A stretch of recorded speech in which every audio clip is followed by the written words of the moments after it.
to GenFriends. I'm your host, Cheri Hudson Passey from Carolina Girl Genealogy, and my amazing panel of friends and genealogists are here with me tonight. We have got Jenny Hawran. Hello, Jenny. Hello, nice to be here. From like Thank her you. cats, genealogy.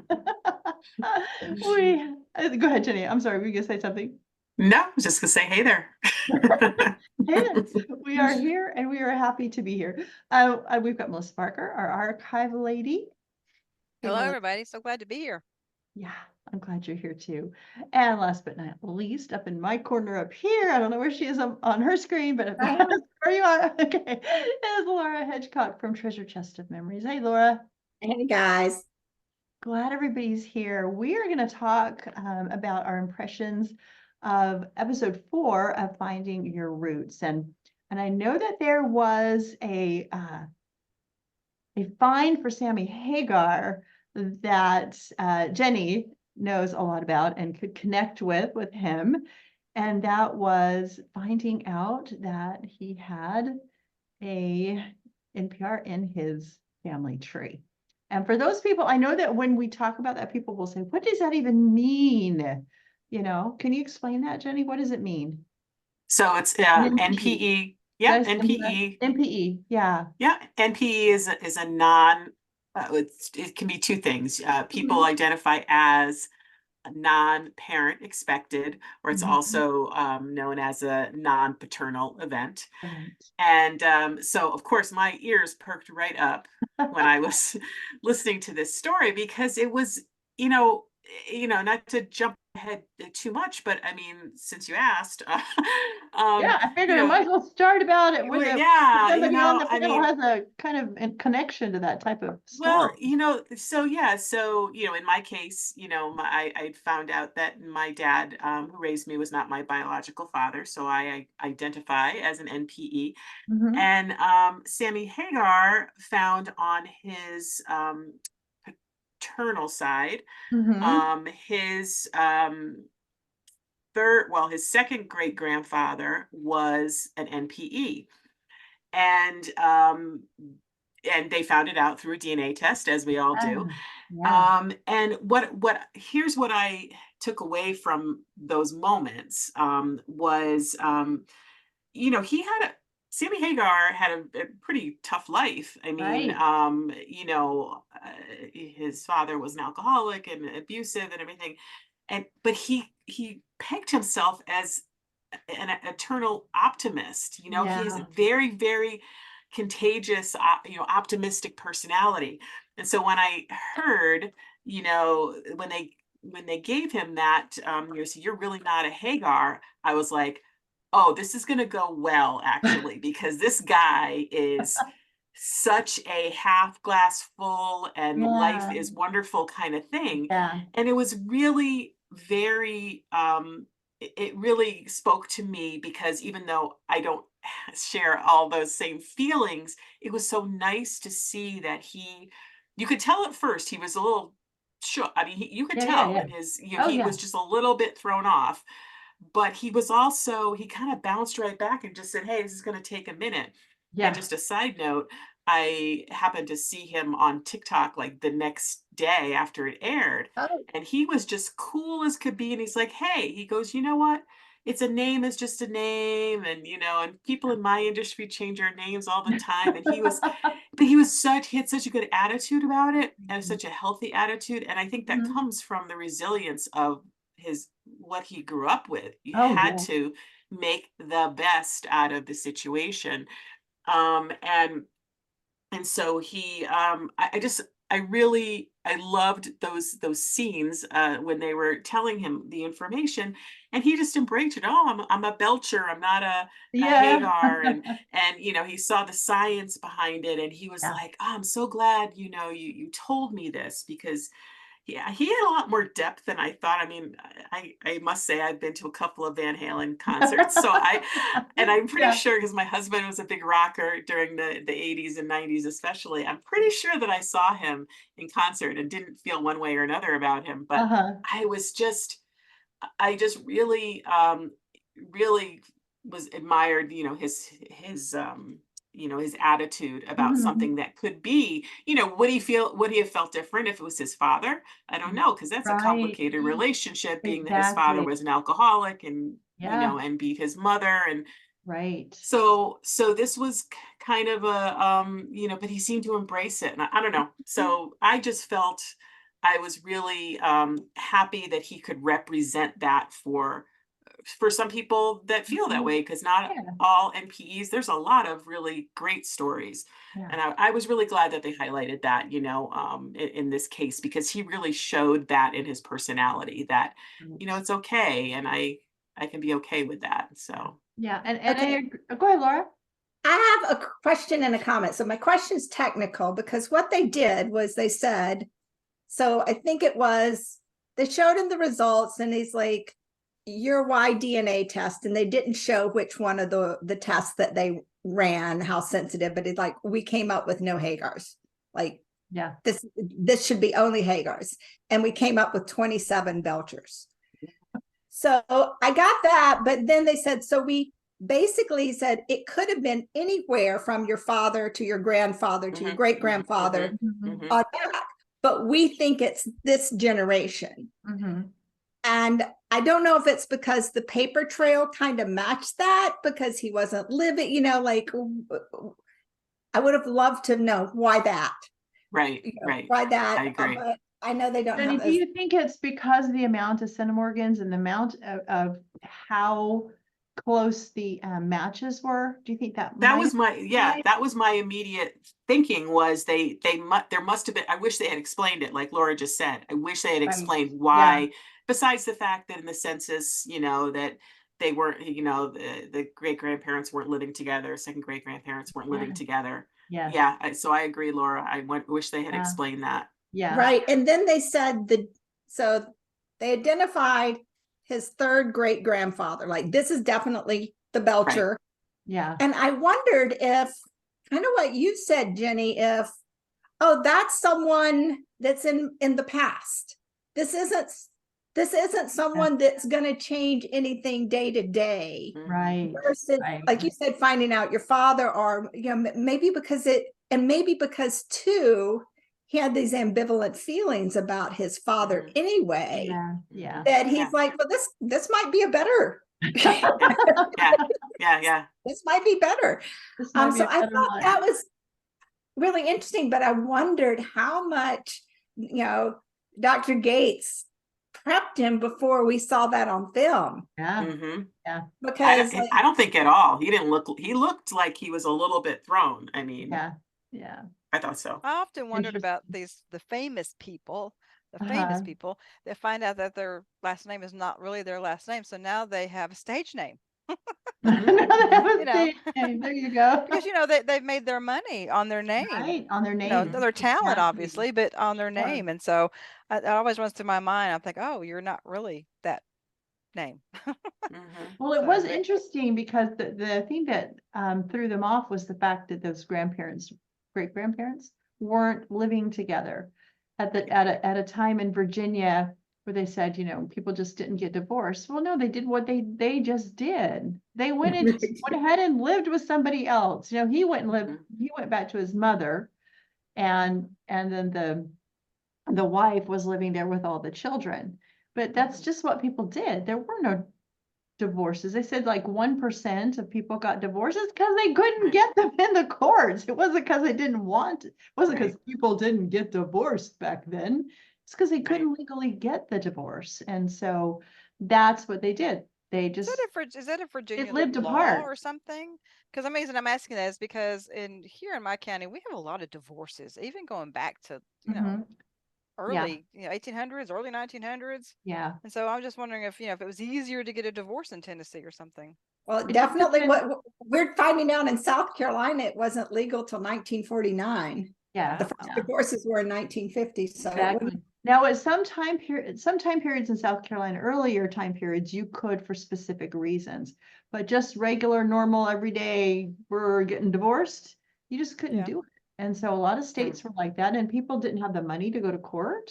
Right. And nobody was going to say anything to you if you went someplace else and remarried. Who was what year What year was this couple? They were, The second great grandfather and the Yeah. second great grandmother. Well, they Yeah. found them in the 1850 and 1860 census, right? yes. Yeah, yes. because this That is they were living apart. Uh-huh. This is in 1850, the Virginia legislature stopped granting divorces altogether. And it turned the matter over, to Virginia Chancery courts. I can't speak. Yeah. Look at Laura looking up the law. She's going all goodness. I am just- special on us. I don't Super remember Bowl in the last night episode- chatting with my sister. I What don't did remember. certificates look like? I don't remember in the episode how far away did they live from each other? There were a couple of counties away from each other. Mhm. Okay. Yeah. You know, even just a couple of counties away. And today we would think, well, you know, we couldn't do that. Back then, you could move a Yes, you county could. away, a couple Oh, of yeah. counties away, and I mean, and people would never know that you're No, married to this woman over here. no, they don't. They would Well, They never. didn't have it's you just- know, the records and the knowledge and the stuff that we have Exactly. today. I mean, that's why my great grandfather could have as many wives as he did, but at the same time, and nobody knew it because this Yeah. one Yeah. was in North Carolina. This one was in the other part of North Carolina. This one was just over the border in South Carolina, and this one was over in Sumter County. Nobody knew. Nobody knew. So, and then I had the one that fled with all the family money from South Carolina to Georgia. They just thought he was dead, you know? So it happened all the time back then. Yeah. But when they're just two counties apart, you think maybe they just decided we're not living together. Yeah. You Like, know, right? we don't need that piece of paper that says divorce, but we're not living together. Yeah. And Well, they it's just- interesting that they they kind of just did made what the they could. assumption is they made the assumption that he left to go live with his mom because he found out about the affair his wife was having. Nobody knows. That was quite the leap and quite the assumption, you know? Yeah. Yeah, exactly. No. Who knows what really Who happened? knows? Nobody Right. really knows. You know, so. one of the things I wanted to talk about this particular episode with these particular people, and like I was telling everybody before we started recording, they may have done this a lot that I just didn't pay attention or it didn't hit me as much as this one. But they really took a lot of time with these two's fathers and Mhm. grandparents, really recent generations. And I think that was very important. And I really enjoyed that aspect because the longer I do genealogy, the more I find genealogists run past those generations to try to see how Mhm. far back they can go. Yes. And I mean, and we're all trying to go back, I guess, as far as we can go. But those more recent generations, I don't think that they are researched out enough by a lot of genealogists. So I would encourage genealogists to do that, to spend some time Mhm. with your parents' history, their story, your grandparents' history and their story. You know, don't Mhm. just get the birth, marriage, and death, and I'm done and move on. Move on. You know, learn You about can them. I find think that you'll be very hero, surprised what famous you'll ancestor. find. Yeah, that's what they're Yeah. looking for, that hero or famous ancestor, those Yeah. types of things. Yeah, and to your point, Melissa, is that with jumping to Ed O'Neill for a second, he thought his grandfather was just this, this guy that he couldn't relate to at all. And why did he act the way that he did? And he seemed like depressed or whatever. Yeah. And then that story started to unfold that, the guy went through a lot, as far as, being a steel worker and the strikes and the being demoted and all of that. All the violence that happened. All the violence Yeah. and like to your point, it's like sometimes you don't know those stories of your own grandparents. It's like, I never said two words to him. I didn't know that. And well, it's things you learn. Yeah. Give him an I think understanding. it makes us more sympathetic to what our parents and grandparents, how they were or what they had to go through. And my grandfather, my dad's dad, I never knew him. He died in 73 when I was only 3 years old. But I heard a lot of stories about him. And it makes you ask this question, well, why was he this way?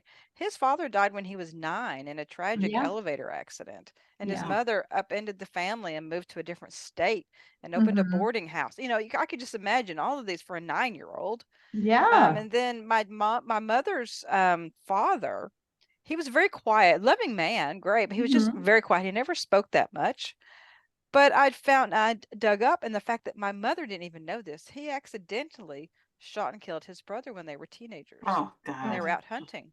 Yeah. And I think just that one event could affect you your entire life. Of course Oh, it yeah. could. Of course it could. Yeah. Yeah. Mm. So, Yeah.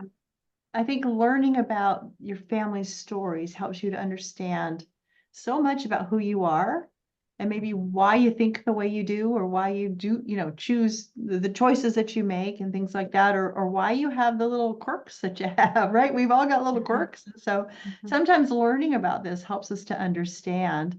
I thought it was funny with Sammy Hagar and his maternal line that they came over from Italy. His ancestors came over from Italy, and they were selling fruit. And it turned out they were not just selling fruit. He goes, they're in the mob. There are mobsters. Family was like shooting each other, and people were getting Yeah. killed, and heads were being whacked off, and all sorts of stuff in the newspaper. And Yeah. so then his line left and went to California, but they still had a very sad story even when they went to California, because I think it was his grandmother, she was put in an asylum, for But in an orphanage. Orphanage yes, asylum, yeah. an orphanage asylum, because her mother died from being drunk. It said on the birth certificate. She was drunken, Yeah. and so she was put in an orphanage, an asylum is what they called it, when she was 4. 4 years old. Mhm. Yeah, and they don't know how long she lived there, but I mean, even that, think about what that could do to you, and just. Well, yeah, I And mean, it was yeah, go ahead, Laura. an orphanage for Italian immigrants, Yeah, isn't Mhm. that which is like so interesting? specific. Yeah, Yeah, yeah. But You could see that Sammy was really moved by thinking that through about his grandmother, thinking that process through, and knowing that his mother had a hard life. His mother had a hard life and came yes, from and then he poverty. understood It why. started to connect to him. He's Yeah. like, my mother, she wasn't loved the way Yeah. that she should have, because her mother couldn't, she Wow. grew up in learn a, it. she didn't learn it. And you could see he was really moved by that, because he just thought about that connection. And so I thought that was a really great moment, I thought, so that Right. you really kind of get it when you hear Yeah. a story. Yeah, And and I think it helps you heal a little bit from those things of saying, well, why didn't my mom love me more, or whatever it might Right. be in the cases, to find out, oh, she probably couldn't because of the things that happened in her life. She didn't know how. And I thought it was so cool too, because that's how they connected to each other. Because at the very beginning, Ed O'Neill had said something about, his father let them climb all over him and stuff like that. And he hadn't had enough family life when he was young. And he was a steel worker as well. Yeah. Yeah. And so he was just like, no, I'll sleep. They can climb on me. And Yeah. imagine Yeah. little And they said he was chimpanzee. a depression baby. They didn't even want him. They I didn't know. come to his graduation or anything. They just, oh, Yeah. No, I know. when they said that, I actually, of course, I'm always thinking about how they say things, and yeah. okay, a depression baby, and they didn't want him. Okay, how do they know that How they do they didn't know want they him, or didn't? were they just so busy working? My Yes. parents both worked all the time, and they didn't come to a lot of the things but it wasn't because they didn't want me. Right. Because they were busy. So, it's just They those had to things, make those ends statements meet. that are said. Yeah. I'm just like, oh, how do you know that? Yeah. Is that written You down know, somewhere? Or is that another assumption, which they tend Yeah. to do a lot I of know. assumptions. Yeah, I thought the same, Melissa, because when my mom grew up in Lunenburg County, Virginia, and she and my dad got married in Danville. It's like 2.5, 3 hours. Her parents didn't come, but it wasn't because they didn't care. It was, there's the farm. Right. There's the one, I don't think they had a vehicle that could travel that was reliable to travel that far. Her brother gave her away. Right. But it was never, oh, they didn't want to come. It was always just kind of the postscript, mom and dad come to Danville. Right. I'm sure that it was very hard for him to be born for his family, for him to be born during the Depression. You know, they had a lot of hardships, but you know, and I'm not saying that they just really wanted him, or maybe they didn't want, I don't know, but just saying those statements sometimes that rubs me the wrong way. Yeah, I agree with you. I agree with you. They talked, there was some interesting Civil War history in, Interesting. yeah, in Ed O'Neill's family, that, he had family that fought in the war, and they had only been in this country for a year. They'd come from Ireland from the potato famine, had made it over here and they were in Ohio, is that right? Yeah, they've been there 2 years. Yeah, they'd been there 2 years when the oldest son decides to join up, and other sons joined up, and the oldest son got sent home. He got hurt really badly, and then on his shoulder, and was sent home. And then, but what I thought was fascinating was that their mother was a nurse. You don't hear about that a lot. I mean, you hear that there were nurses and stuff, but you know, But she wasn't. That was the interesting thing. She was a nurse, but she wasn't a nurse. She had Right, to be a exactly. nurse. She wasn't. She went and nursed them. She became a nurse for the soldiers. Yeah, and her obituary talked about how she'd go and she would take care of family members and then other people. They even showed the picture of the hospital that she went and she worked in during the war. And so they were laughing, saying, can you see that? Saying, okay, hon, I'm going back down to the hospital now to take care of some more people. So, yeah, one thing to think about. Well, one thing we need to think about too is, you know, you're talking about she wasn't like a trained, educated nurse. Yeah. Well, back in that day, yeah, I mean, if you're a mother, you're knew a how. nurse. That's right. I mean, you're a doctor, you're a nurse, you're a teacher, you're a, you know, everything.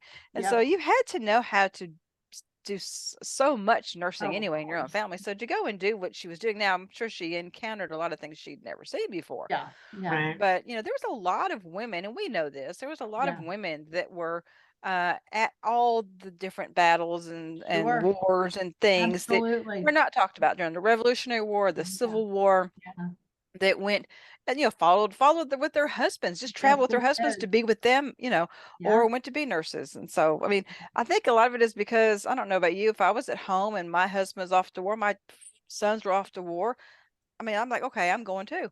You know, I just thought it was great. Something. We don't hear that often, you know, on these stories. We hear about the men going, but I almost interpreted that hospital as almost like a hospice.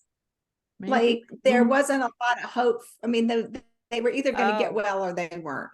That and maybe so. Medically, whatever could be done had been done, and they just needed someone to be there.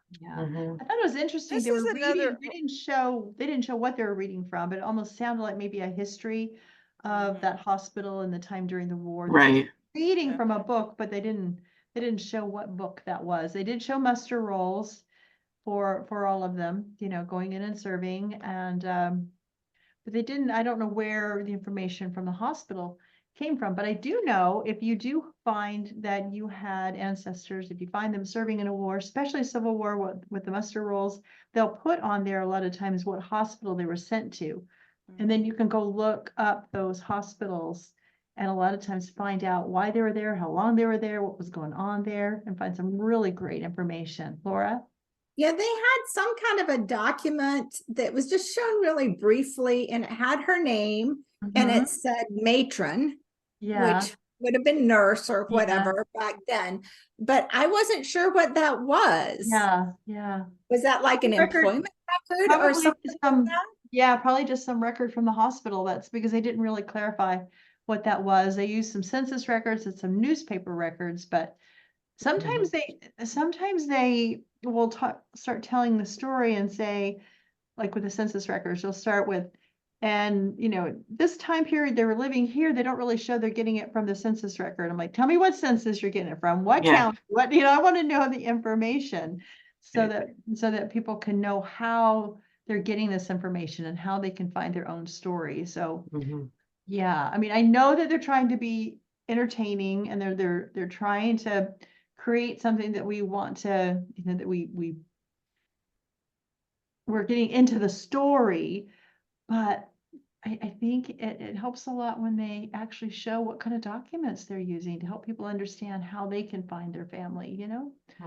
Yeah. Well, I've always wondered the opposite. Like sometimes I'll look and they'll show, like in this one, they showed this guy at a table and it said it kind of stumped our genealogists or our researchers. And I'm thinking, well, are any of these documents things we could get our hands on? Yeah. I kind of agree with you, like for people to know this was very simple. Yes. This is an easy to find thing. You can do this for your family, but sometimes you get versus like when they go to an archive that's, I don't know, in Iceland or something. Not getting there. Yeah. And, I thought it did emphasize also in that specific case, how much information obituaries can have, and so many newspapers are being digitized, as we speak, that you have a decent chance of finding something if somebody wrote something like that. Somebody wrote something. Yeah. Right. Because sometimes there's not, there's not much, but that sometimes you hit it, and that certainly, that really was very poetic, to her story. Yeah, it added so much. And maybe that's why they find so many notorious ancestors for these celebrities. They're in the paper. Those are the people that were written about because they were notorious. If they'd behaved themselves and gone to church, right. They didn't make a lot of the records, and then there's nothing to go, oh, did you know? And what do you think about that? So they led a everyday life, went to church, went to work, raised their kids. That's it. There's nothing. Never got arrested, never shot anybody. Yeah. Or tried to cut anybody's head off, or never found took up with another family. Yeah. Exactly. But we've all got those kind of people, But I did think like that whole story of Bridget, that was the ancestor of Ed O'Neill, right? Yeah. Like that woman knew nothing but hardship. Yes. She went from the potato famine to having the coal mines. I mean, maybe her son went into the army because it seemed less dangerous than working in the coal mine. I mean, very well could be. Very well. And they made the comment too, they came over from the famine and then the rough life of the coal mine, but they said, but at least they were getting something to eat, where they weren't in Ireland. But then did you catch right at the very end, they were able to find the marriage record in Ireland, and Bridget's maiden name was Lally. And so they were able to find where they came from. And I thought, oh, that's so great. Because I know sometimes it's really kind of difficult to get find that county. Get that Irish, I know. Especially with a maiden name for her. So that was really great. So there's a lot of things that can be done. We've just got to be really, really persistent. So yeah. So I thought it was a fun episode. I think they well, especially with Sammy Hagar, he says, I'm gonna need a few days to really think about this, I need some time to process it. Had you told me this a few days ago and let me think about it, I could answer your questions better. Yeah, he seemed to just live with it. I mean, he seemed to really, he was wearing his emotions definitely like on his sleeve. Like we went through it with him, and he was be like the highs and the lows. And again, he had such a good, such a very positive personality, but he was into it. I mean, it was kind of fun to go along with his ride. What I thought was really interesting too is like he was almost looking for, I was like, a few months, I'm just gonna be mulling this over. You've given my brain something to do. And just, I mean, I can't even quite imagine being that positive about something. I think I would have been like, And I think about it too, as genealogists, we learn these facts a step at a time, right? We're working on it a little bit at a time, and they just get it all here. Now turn the page and let me show you this. Now turn the page and let me show you that. So it just gets thrown at them. So they don't really have any time, and there's a camera in front of them. They don't have any time to process anything. But the thing I appreciate about both of them is they both came kind of like Melissa was saying, they had some information about their immediate family or parents and grandparents, but they also had some things they weren't sure about. And so, yeah, you know, so, and especially Hagar, you know, Sammy Hagar, he was just like, yeah, we were, I mean, telling the story about how his mom would go shopping by stealing potatoes and strawberries and cooking them up, and how it was fun. Yeah. What an incredible woman. You know, and that is such a testament to her. Oh yeah. That her children or her child looks back and sees that as something fun. Yeah, and didn't as even a mother, realize that he was different than other kids. Right. Yeah, well, I mean, and as a mother, I think about if I Yeah. was in that kind of desperate situation and I was stealing so I could feed my children. Yeah. You know, but then I make it seem fun or seem like a game or whatever. You know, what a wonderful thing for her to do. Exactly. I liked how Ed O'Neill said, he says, I always wanted to know, but no one knew. So I asked questions, but no one knew. So he seemed happy to get the information. And of course, we don't know what other information. We see that book of life that they give him, and you know, they could have revealed lots of other things, but we don't know because they've only got so much show. So it all gets cut and thrown on the floor. Yeah. So yeah, they probably they need to record do several hours to come up with I'm sure that 1 hour of an They interview. need to do a show and go back to some of the celebrities that have and show us if they've gone on to do more research and to find more. That would be so neat to see. I wonder who makes that decision. Well, obviously the producers or executive producers, but to not, you know, we with Sammy Hagar, you know, did they say, okay, let's not tell him ahead of time? Like maybe this case, we don't need to prepare him, but others in the past, they've said, okay, we found out this information, and I can't remember, was it Julia Roberts? I can't remember who it was. I think those are because Pharrell Williams? There's been Pharrell Williams that Dr. Gates said, I had stopped everything and I called him and told him before they even filmed the show. Yeah. And so again, obviously this wasn't a father. This was a you know, third great I think grandfather. that's what makes the difference. It's farther back up in the generations that it's going to be a shock, but it's not the same. It's not that. Yeah, but you know, for a man, I mean, obviously I can't relate, but for a man and the whole the name thing, you know, I mean, that could be traumatic for some. Well, he even said that. He said maybe if I was younger, I would have reacted a little bit differently if I was like 7 or 8 years old or whatever. But he goes, being my age, it is, and I can understand that. You know, being 50 or however old he is, 60 or whatever. I think you do think of it a lot different than if you were in your 20s, you know. But a man, I don't know, that whole legacy thing, that whole name thing. I think that's, I don't know. Yeah, but unlike you though, he knows his father was really his father and his grandfather, which, you know what I mean? Even if their which name is a difference, right? They shared the same wrong name. Correct. They shared the right. same. Right. There is a difference. Yeah.